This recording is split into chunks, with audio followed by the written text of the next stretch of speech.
There's a status called broke and a status called rich, a status called poor with a financial itch, and entitled players identify with all except one. They buy wieners at the concession stand but can't afford the bun. The entitlement is real.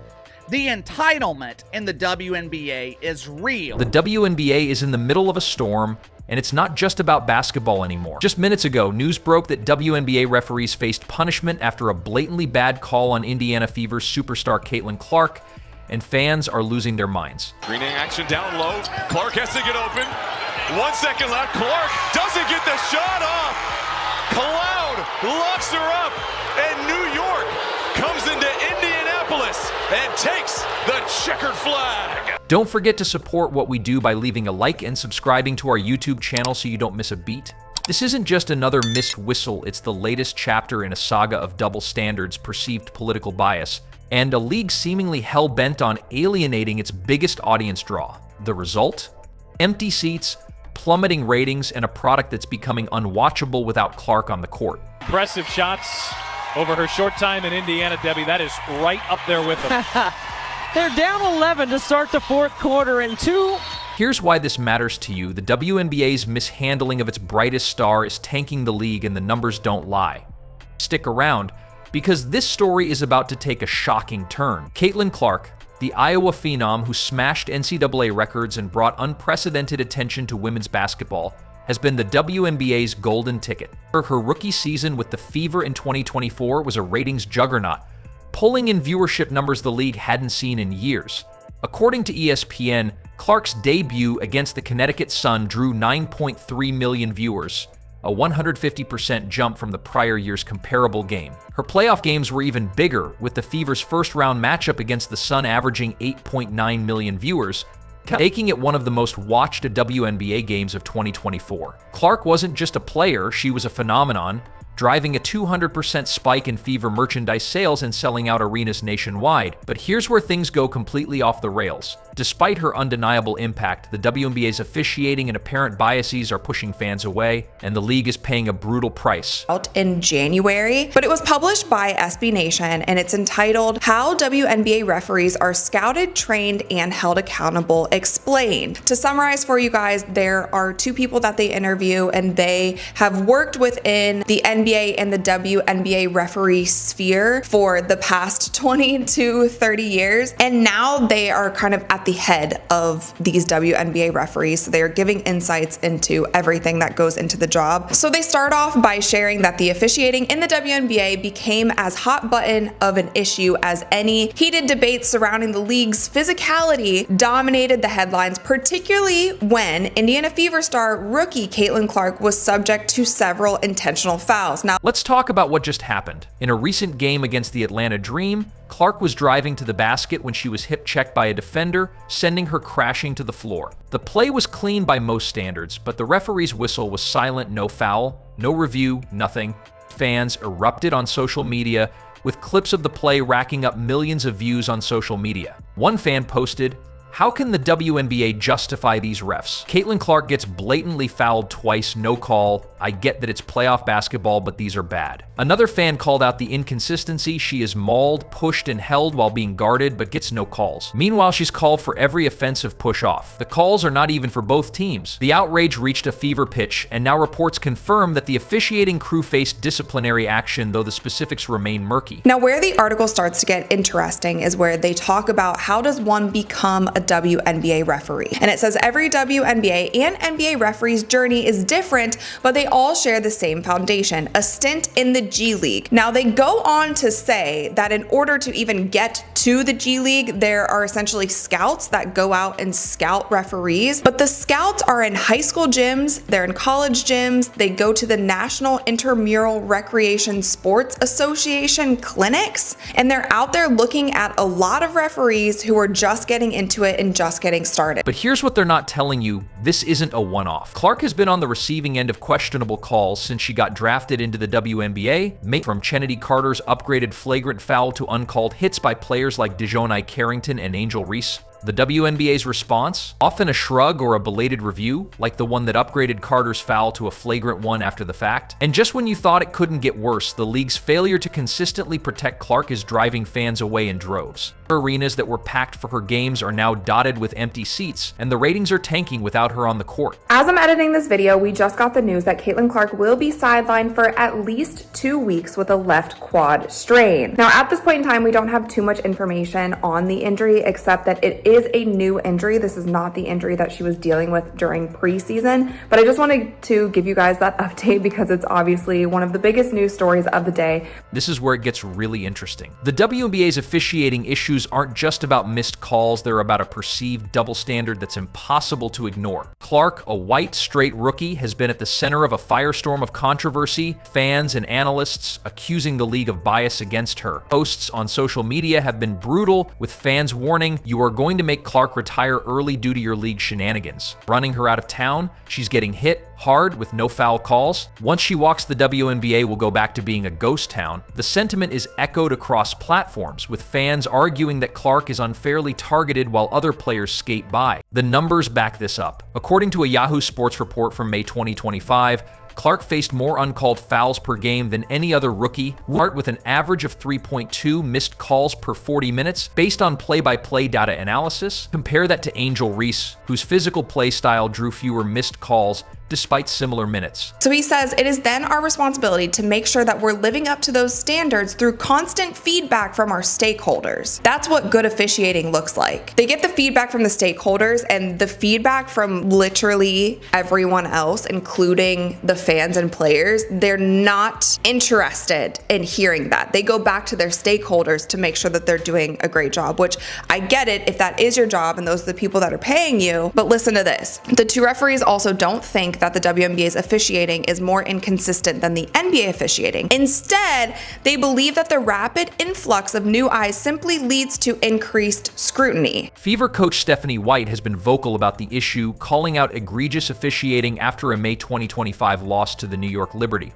"The disrespect right now for our team has been pretty unbelievable," she said, pointing to a no call on a play where Natasha Cloud shoved Clark without a whistle. And here's where things take a wild turn. Fans believe this isn't just incompetence, it's political. The WNBA has long prided itself on being a progressive force, championing social justice and diversity. But here's the part that nobody saw coming. Some fans and commentators argue the league's politics are creating a bias against Clark, whose wholesome, Midwestern image doesn't fit the WNBA's activist brand. Sports analyst Jason Whitlock has been outspoken, claiming the league is mishandling Clark's stardom to push a woke agenda. "They're idiots," he said of WNBA and NBA leadership, arguing they're failing to capitalize on Clark's marketability. Barstool's Dave Portnoy echoed this, demanding a referee suspension after a technical foul on Clark for hitting a stanchion in frustration, a call he called absurd, given the physicality she endures. New fans around, you need to make sure that there's a good product on the floor. And again, I'm not even blaming the referees individually, but there's clearly an issue, there's clearly a problem if it's not just one team. Also, by the way, it's not just the Indiana Fever. I know it's been the biggest story this week. It's not just them. Brittany Griner left a sideline interview to go yell at the refs. The Lynx spent their entire offseason in any interview being asked about, do you think the game was stolen from you from the referees? Those were the kind of questions media was asking them. The racial angle is impossible to ignore. Aja Wilson, a Las Vegas Aces star, sparked debate in 2024 when she said, "I think a lot of people may say it's not about black and white, but to me, it is when discussing Clark's popularity." Some fans and analysts, like Skip Bayless, have pointed to incidents like Brittany Griner's alleged white girl comment after fouling out against the Fever, suggesting resentment toward Clark's fame. While Clark herself has stayed above the fray, denying hearing racial comments in a May 2025 game, the narrative persists. The WNBA's progressive leanings are creating a double standard where Clark is unfairly scrutinized. And the consequences? They were brutal. Posts on X reveal a growing fan backlash, with fans calling WNBA officiating garbage and pointing to a pattern of leniency toward Clark's opponents. Dejounte Carrington nearly pulled a player's scalp off in a play, and what did she get? A slap on the wrist. The league's failure to address these perceptions is costing them dearly. and the empty seats tell the story. They say that it's egregious, it's disrespectful, but they're not listening to them. They're not listening to the coaches, they're not listening to the players, they're not listening to the fans, they're listening to their stakeholders. That's why I keep saying nothing is going to change. And I don't know when anything changes until the mindset and whoever's running all of this, the stakeholders, governance, whoever these people are, decide that, hey, the product of basketball on the court will actually be better if we stop leaning on the fact that, oh, the WNBA is just physical, get used to it. There's a lot of inconsistencies, and it seems like the only thing that they're trying to make consistent, and it was brought up in this article, and I think it's hilarious because I'm always talking about this on my live streams, the screens. Here's the most important part. The WNBA's viewership is collapsing without Clark. Her games in 2024 averaged 7.2 million viewers, a 40% increase from the league's pre-Clark era. While the Fever's playoff run, despite their early exit, drew massive audiences with 8.9 million tuning in for their loss to the Sun. But since Clark's quad injury sidelined her in late May 2025, the league's numbers have cratered. Recent games without Clark are averaging just 3.5 million viewers, a return to the WNBA's pre-2024 doldrums. A Reddit post on RWN noted that Ion broadcasts, which typically drew 500,000 viewers per game in 2023, are now averaging under 300,000 for non-Fever games. The empty seats are even more glaring. The Fever's home games at Gainbridge Fieldhouse were sellouts in 2024, with attendance up 50% from 2023. But recent games without Clark have seen rows of empty seats, with one fan posting a photo of a half-empty arena during a Mystics Sun matchup, captioned, "Hope they're happy now." No Clark, no fans. Also, though, and I'm gonna get fined for saying this, but I drive more than anyone in the league. So to shoot 6 free throws is fucking absurd. And I got scratches on my face, I got scratches on my body, and these guards on the other team get these ticky-tack fouls, and I'm sick of it. I get fouled like that every possession. Rikiki gets fouled like that in the post all the time, and they don't call it, and I don't know what else to do. It's really frustrating, though. I'm The Seattle Storm, who sold out their Clark-led Fever games, are now struggling to fill Climate Pledge Arena's upper levels for other matchups. The Indiana Fever's valuation, which soared to $90 million thanks to Clark, is at risk as ticket sales dwindle without her. And if you think that's bad, just wait. The WNBA's $2.2 billion share of the NBA's $77 billion TV deal depends on star power like Clark's. Advertisers are pulling back, with sources reporting a 15% drop in ad revenue for non-Fever games in June 2025. The league's merchandise sales, 70% of which came from Clark's jersey, are also tanking. As one fan put it, Caitlin Clark is bringing millions in revenue national attention to this league. Stop the ineptitude, protect the player making you relevant. The game either into the third, into the fourth, where they're just coming in fucking swinging, and they just don't call anything. I don't understand how that's 6 free throws. I'm playing 40 minutes, touching the paint almost every play is absurd. It's absurd, and so I'm saying I'll get fined for that, and that's fine, but and I needed to make more shots late game, but they're fouling the shit out of me every single play. So I'm very frustrated with that, and I'm sick of it. This is where things start getting dangerous. Clark's fans, many of whom are new to the WNBA, are fed up. I have a Reddit thread on our Caitlin Clark titled WNBA Exposed This Season. Captured the sentiment, never imagined how racially charged ESPN turned out to be hating Caitlin Clark, pushing the Angel Reese narrative. If you want new people to like the WNBA, you associate the WNBA with things they already like, e.g. CC. Instead, the league tells new fans they should like other things. The thread racked up hundreds of comments, with fans calling the league the MGBA Mean Girls BB Association for its perceived cliquishness. Just kind of turn to the medical staff and what they think, but I feel like I've made a lot of progress and I feel good, and I'm not going to rush coming back. It's just not worth it. Clark did not rule out a return for the Fever's game against the Atlanta Dream, which is set for next Tuesday. The backlash isn't just online. Attendance data shows a 20% drop in ticket sales for non-Fever games in 2025 compared to Clark's peak months. Teams like the Chicago Sky and Atlanta Dream, who benefited from Clark's draw, are now seeing half-empty arenas. The Wall Street Journal's omission of Clark in a report on the WNBA's 2024 growth sparked outrage, with fans calling it woke and idiotic for ignoring the player who drove the league's surge. And here's where everything changes. Fans are boycotting and the league is bleeding. And now you can't collapse quite as much, right? Clark took a pop to the face, perhaps. The WNBA's double standards and perceived political bias aren't just hurting Clark, they're killing the league's momentum. The firing of a referee after the latest bad call is a band-aid on a gaping wound. Fans want systemic change, better training for refs, harsher penalties for flagrant fouls, and a commitment to fairness. As one Reddit user noted, refs definitely need training, many fouls that don't get called. Not just on Caitlin Clark, but the league's silence on these issues is deafening.